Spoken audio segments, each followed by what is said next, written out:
Okay, good morning. I have a call in a few minutes, so I'm going to keep this quick.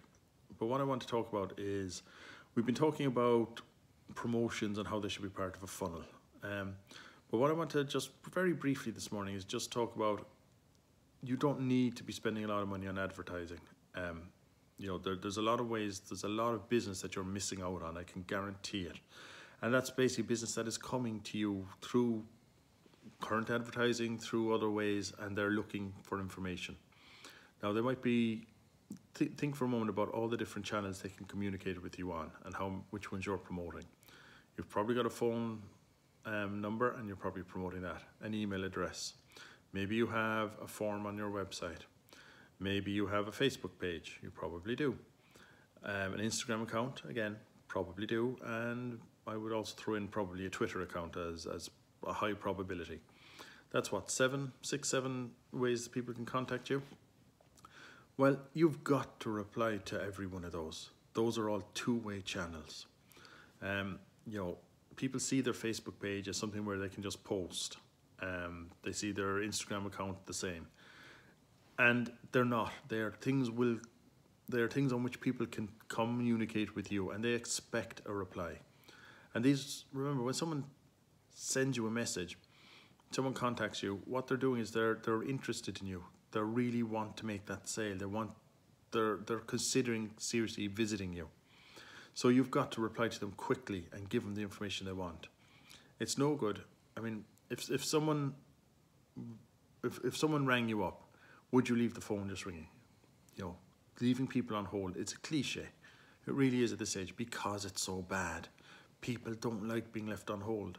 Well, the same applies to Facebook, to Twitter, to any forms, any emails. If you don't reply to them and reply to them quickly, you lose the business.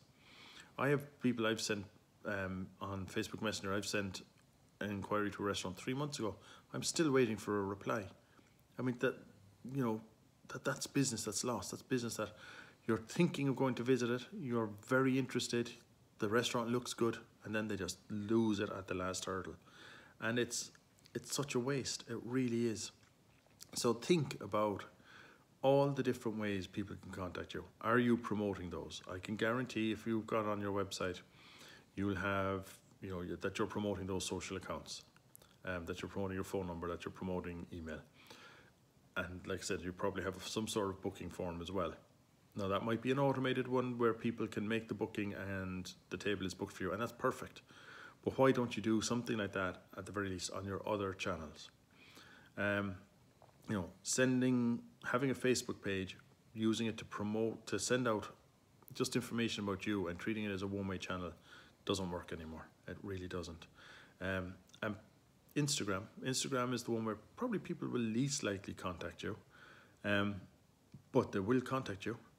You will find contact. So sit down. My advice is to sit down, look at all the channels that you're dealing with, see which ones you can respond to and reply to and manage.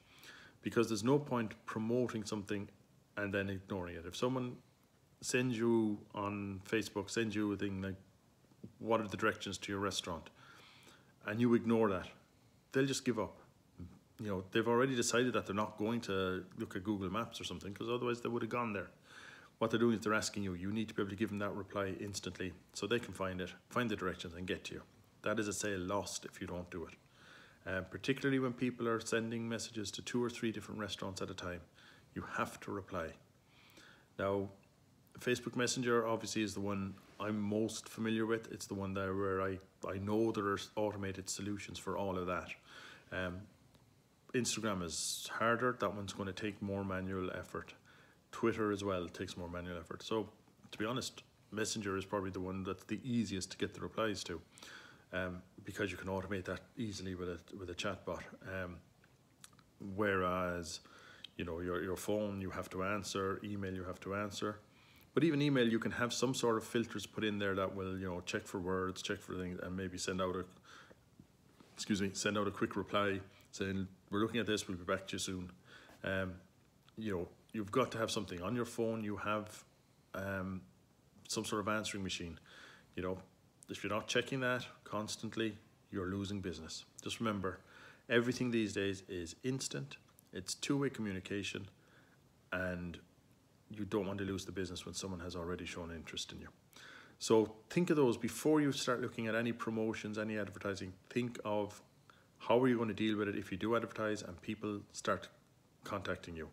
Are you set up to do it? Are you set up to do it now? Go and review all those channels and see how many messages you've had. That's that's a crucial thing to do. Okay, I've got to go. I'll talk to you on Monday probably.